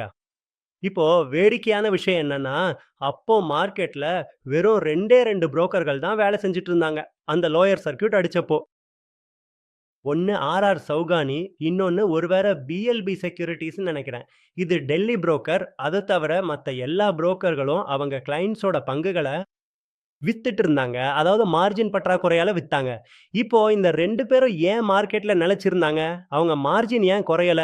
ஏன்னா, அவங்க கிட்ட கிளையண்ட் பேஸ் வேலை எதுவும் இல்ல. அவங்க ட்ரேடர்கள மட்டும் தான் ட்ரேடிங்கிற்கு வச்சிருந்தாங்க. அதாவது சொந்தமா ட்ரேடிங் செஞ்சாங்க. நாங்க ப்ரோ டெஸ்க்ல உட்கார்ந்திருந்தோம். லாப பகிர்வுல நீங்க ட்ரேட் பண்ணுங்கிறது தான் எங்க வேலை.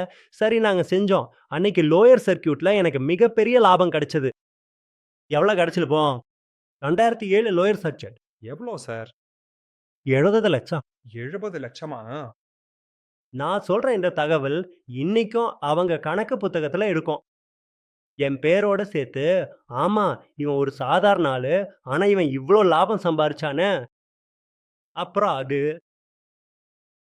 அதுக்கப்புறம் நாங்க இந்த லாபத்த பகிர்ந்துக்கிற வேலைய நிறுத்திட்டோம். நமக்காகவே செய்வோம். இப்ப நம்மகிட்ட போதுமான முதலீடும் வந்துருச்சு. நல்ல விஷயம் நடந்திருக்கு. அப்புறம் என்னோட இந்த கம்பெனி நௌகா ரிசர்ச். இத நாங்க 2009ல ஆரம்பிச்சோம். நாங்க 5 சகோதரர்கள். நான் சொன்ன மாரி 3வது தம்பி ஒரு சிஏ. அதாவது சார்ட்டர்ட் அக்கவுண்டன்ட். அவன் தான் எனக்கு யோசனை சொன்னான். அண்ணே நீங்க தான் சம்பாதிக்கிறீங்களா? மத்தவங்களுக்கும் சொல்லிக் குடுங்க. நீங்க எப்படி சம்பாதிக்கிறீங்கன்னு. இல்லன்னா என்ன பிரயோஜனம்? அதாவது சமூகத்துக்கிட்ட இருந்து நாம எதையாவது எடுத்தா, அத திரும்ப குடுக்கணும். இதுதான் இங்க விதி. நானும் சரின்னு சொன்னேன். அதனால 2009ல ஆரம்பிச்சப்போ, இலவசமா சொல்லிக் குடுத்தோம். "வாங்க என்கிட்ட உட்காருங்க. பணம் சம்பாதிக்கணுமா? வந்து கத்துக்கோங்க.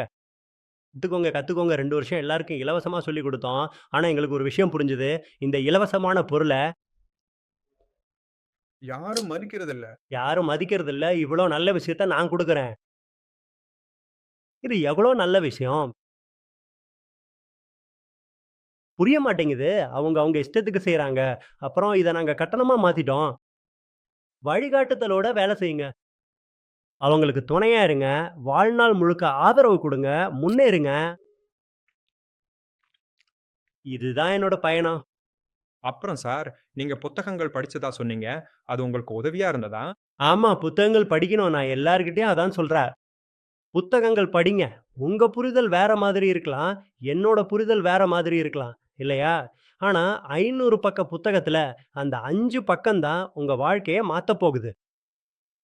அந்த 500 பக்க புத்தகத்த எழுத அந்த எழுத்தாளர் தன்னோட 20 வருஷத்த செலவழிச்சிருப்பாரு. அப்போ நீங்க நேரடியா அவரோட 20 வருஷ அனுபவத்த எடுத்துக்கலாமே! அப்போ அந்த 5 பக்கம் உங்களுக்கும் கிடைக்கும். அது உங்க வாழ்க்கைய மாத்தும். அந்த மாதிரி 500 பக்க புத்தகத்த நான் 1 மட்டும் படிக்கல. 80 புத்தகங்கள் படிச்சேன். ஆமா. அப்போ அங்க ஸ்டாக் எக்ஸ்சேஞ்ச் நம்ம பிஎஸ்சி இருக்குல்ல, அதுக்கு முன்னாடி ஃபேஷன் ஸ்ட்ரீட் இருக்கு. உங்களுக்கு தெரிஞ்சிருக்கும். அங்க நெறைய புத்தகங்கள் இருக்கும். ரோட்டுல நெறைய புத்தகங்கள் இருக்கும். அங்க போய் ஒவ்வொரு புத்தகமா வாங்கிட்டு வருவேன். முதல்ல நான் படிச்ச 80 புத்தகங்கள்ல, நெறைய புத்தகங்கள் பங்கு சந்தை சம்மந்தப்பட்டது தான். வெவ்வேறு எழுத்தாளர்களோடது. ஆனா எல்லாத்துலயும் ஒரு விஷயம் பொதுவா இருந்தது. இன்னைக்கும் சொல்றேன், பங்கு சந்தை பத்தின எந்த புத்தகத்த வேணும்னாலும் எடுத்துக்கோங்க. 10 புத்தகங்கள் படிக்கலனாலும், அந்த ஒரு புத்தகத்துல மத்த 10 புத்தகங்கள்ல இருக்கிற அதே விஷயம் தான் இருக்கும். ஏன்னா, நான் எல்லா புத்தகங்களையும் படிச்சேன். அதுல ஒரு புத்தகத்துல போட்டிருந்தது, பிரைஸ் ஆக்ஷன கவனிங்கன்னு. அது என்ன புத்தகம் சார்? எல்லா புத்தகங்களிலும். சரி, இங்கே இந்த மெழுகுவர்த்திகள் கண்டுபிடிக்கப்பட்டது. அது ஒரு ஜப்பானிய வர்த்தகர் என்று அனைவருக்கும் தெரியும். அவர் ஒரு அரிசி வர்த்தகர் மற்றும் இது, அது போன்ற விஷயங்கள். எனவே அதைப் பற்றி நான் விரிவாக சொல்ல விரும்பவில்லை. ஆனால் அவர் எழுதிய புத்தகங்கள் இருக்கிறதே, ஜப்பானிய மொழியில மற்றும் அங்கிருந்து அது ஆங்கிலத்துக்கு மாற்றப்பட்டது. சரியா? அந்த புத்தகங்கள நீங்க சரியா புரிந்து கொண்டா, சந்தைய 100% புரிந்து கொள்வீர்ங்க. நான் அத டிகோடிங் செய்ய விரும்பவில்ல. டிகோடிங் நீங்க செய்யலாம். நீங்கள் வேறு எதுவும் கற்றுக்கொள்ள வேண்டிய அவசியமே இல்ல. இதற்கு மேல் நான் என்ன டிகோட் செய்வது? இந்த சந்தைக்கு நான் 26 ஆண்டுகள குடுத்துள்ளேன். புரிகிறதா? அது ஒரு சிறந்த விஷயம். நான் கற்றுக்கொண்ட மற்ற அனைத்தும் இந்த புத்தகங்கள படிச்சதால் தான். வாழ்க்கை, உளவியல். மனமில. ஏன்னா, நீங்க பணக்காரராக விரும்பும்போது, உங்கள் மனமும் அப்படி இருக்க வேண்டும். பணக்காரங்கள போல இது வேல செய்யாது. இந்த மனநிலையில நீங்க பணக்காரராக முடியாது. மனதில் அமைதி வேணும். மற்றும் நஷ்டம் ஏற்படும்போது, அத பார்க்கும் தைரியம் வேண்டும். 4 வகையான வர்த்தகர்கள் உள்ளனர். இன்ட்ராடே, ஸ்விங்கு, பொசிஷனல் மற்றும் முதலீட்டாளர். இப்போது முதலீட்டாளர்கள் 2 வகைப்படுவர். குறுகிய கால, நீண்ட ஆ எல்லோரும் எவ்வளோ சம்பாதிக்கணும்னா, 12%, 15%. ஒரே மாதிரியாக சம்பாதிப்பார்கள். ஆனா, இன்ட்ராடே வர்த்தகர் நஷ்டமடைகிறார் மற்றும் பொசிஷனல் வர்த்தகர் சம்பாதிக்கிறார். அ முதலீட்டாளரும் சம்பாதிக்கிறார். இதுதானே சந்தையின் உண்மை. ஏன் இப்படி நடக்குதுல்ல? அனைவரின் வருமானமும் ஒன்றுதான், அனைவரின் லாபமும் ஒன்றுதான் என்று நான் சொல்கிறேன். சந்தையில் 20 லட்சம் ரூபாய் போட்டு 5 ஆண்டுகளில் அது இரட்டிப்பாகிறது என்று ஒரு உதாரணத்தை இப்போதுதான் பார்த்தோம். உங்களுக்கு எப்படி இருக்கும்? மிகவும் நன்றாக இருக்கும் சொல்லுங்க. 3 ஆண்டுகள்ல இரட்டிப்பானா உங்களுக்கு எப்படி இருக்கும்? மிகவும் நன்றாக இருக்கிறது என்று சொன்னீர்கள். 2 ஆண்டுகளில் நான்கா? அப்படி என்றா கொண்டாட்டமா? அப்போதும் உங்களால சம்பாதிக்க முடியும். 20 லட்சம் ரூபாய் போட்டு, ஆனா அதன் பிறகு நாங்கள் கணக்கிட்டோம் தெரியுமா? அ 2 ஆண்டுகள்ல 20 லட்சம் ரூபாய் சம்பாதிக்க ஒரு நாளைக்கு எவ்வளவு சம்பாதிக்க வேண்டும்? உங்கள் பதில் வெறும் 3000 ரூபாய் என்று வந்தது.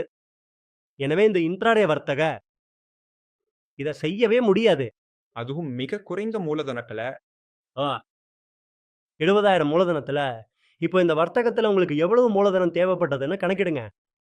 வாரி ரினியூவபிள் 60 ரூபாய்க்கு வாங்கினீர்கள். லாட் அளவு என்ன?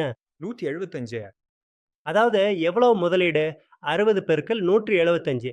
மேலும் 40 ரூபாய் கூடுதலாக விற்றால் 175 இன்டு 40 என்ன பதில் வரும்? ஏறக்குறைய 7500. 100 இல்லையா? நாம கணக்கு போட்டோம் 7000ன்னு வச்சுப்போம். 15,000 முதலீட்டுல 7000 கிடைச்சா சந்தோஷமா இருக்காதா? Return rate 50%. ஆல. அந்த ட்ரேடரு 7000 வீட்டுக்கு எடுத்துட்டு போவாருன்னு நினைக்கிறீங்களா? இல்ல அடுத்த ட்ரேட் படுவாரு. நிச்சயமா இல்ல. அவர் வீட்டுக்கு 2000 தான் எடுத்துட்டு போவாரு. அவர் ட்ரேட க்ளோஸ் பண்ணவே மாட்டாரு. முதல்ல, அப்புறம் 2வது, 3வது, 4வது ட்ரேடு. இன்னைக்கு 7000 வந்திருக்கு. சரி இன்னும் பண்ணுவோம், இன்னும் பண்ணுவோம்னு போவாரு. இப்படிப்பட்ட ட்ரேடர்களும் இருப்பாங்க. நஷ்டத்தோட வீட்டுக்கு போறாங்க. 7000 லாபம் இருக்கு. அட 7000மும் போயிடுச்சு. பரவால்ல, என்கிட்ட 2000 இருக்குல்ல, அதையும் போடுறேன்னு போடுவாரு. ஆமா, யாரு போதுன்னு சொல்லலையோ, அந்த 7000 அடுத்த 15 நிமிஷத்துல காணாம போயிரும். இல்லன்னா 3:30 மணிக்கு. ஆமா. சரி, எனக்கு ஒரு விஷயம் சொல்லுங்க. ஒருத்தரோட சம்பளம் 2 லட்சம் ரூபாய். இன்னொருத்தருக்கு 70,000 ரூபாய். அப்புறம் 20,000 தான். இந்த 3 பேரும் எத்தனை மணி நேரம் வேலை செய்வாங்க? ஒரே நேரமா? 8 மணி நேரம். 20,000 வாங்குறவரும் 8 மணி நேரம் வேலை செய்வாரு. 1 லட்சம் வாங்குறவரும் 8 மணி நேரம் வேலை செய்வாரு. அப்புறம் 2 லட்சம் வாங்குறவரும் 8 மணி நேரம். 2 லட்சம் வாங்குறவரா 8 மணி நேரத்தை விட அதிகமா வேலை செய்வாரா இல்லையா? அவருக்கு மன அழுத்தம் அதிகமா இருக்குமா இல்லையா? இல்லப்பா. ஏன்? அவரு வேலை நேரம் முடிஞ்ச பிறகும் வேலை செய்வாரா இல்லையா? செய்வாரு. அவர் மனசுல அது ஓடிக்கிட்டே தான் இருக்கும். இல்ல அங்கிருந்து ஃபோன் வரும். தம்பி சர்வர் லைன் டவுன் ஆயிடுச்சு கொஞ்சம் பாருன்னு. ஆ. லேப்டாப்ல தானே இருக்க. வேலைய பாரு. நாங்க எதுக்காக 2 லட்சம் தர்றோம்? வெளிய போனா உனக்கு யாரும் 2 லட்சம் தரப்போறதில்ல. அதனால வேலைய பாருன்னா செய்வாரு தானே? செய்வாரு. அப்போ 3 லட்சம் சம்பளம் வாங்குறவர், அவரும் செய்வாரு. அவரு வேற வழியே இல்லாம செய்வாரு. அவரு செஞ்சு தான் ஆகணும். ஏன்னா அவரு உயர்ந்த பதவியில இருக்காரு. அப்போ இப்போ எனக்கு ஒரு விஷயம் சொல்லுங்க. செய்வார். 1 லட்சம் சம்பளம் வாங்குற ஒருத்தரோட ஒரு நாள் வருமானம் என்ன? 3000, 3500. இல்லையா? 25 நாள் வேலை இருக்கும். அந்த ரூ. 3,000 சம்பாதிக்க அவர் 8 மணி நேரம் வேலை செய்ய தயாரா இருக்காரு. அதே ஆளுக்கு அந்த ரூ. 3,000 15 நிமிஷத்துல வந்தா, அத வாங்க தயாரா இல்ல. அப்போ இது என்ன? அதிசயம் தானே! ஏன்னா அவருக்கு கூலி வேலை செஞ்சு பழக்கமாயிடுச்சு. 8 மணி நேரம் வேலை செஞ்சா தான் எனக்கு 3,000 கிடைக்கும்னு நினைக்கிறாரு.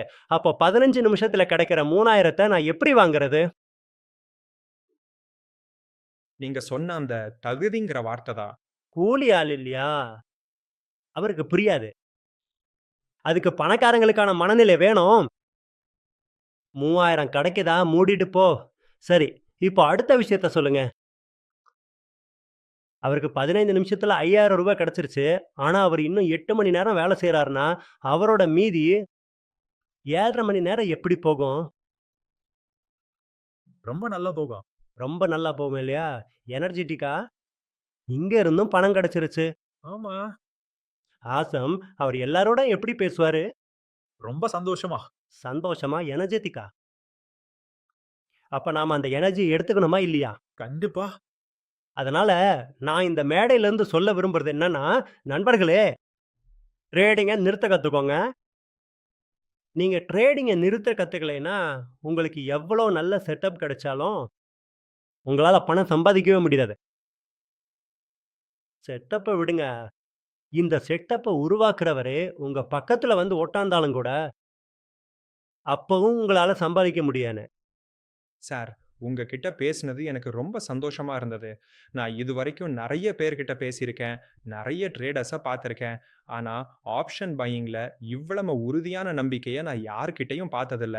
குறிப்பா உங்கள மாதிரி அனுபவமும், அறிவும் இருக்கிறவங்க கிட்ட இருக்கு. அதனால நீங்க இன்னைக்கு எங்க கூட இருந்ததுக்கு ரொம்ப நன்றி. நாம கிட்டத்தட்ட 1 1/2 மணி நேரமா ஷூட் பண்ணிட்டு இருக்கோம். இந்த 1 1/2 மணி நேரத்துல நீங்க எனக்கு குடுத்த நம்பிக்கை, நாளைக்கே நான் ஆப்ஷன் ட்ரேடிங் ஆரம்பிச்சுடுவேன்னு தோணுது.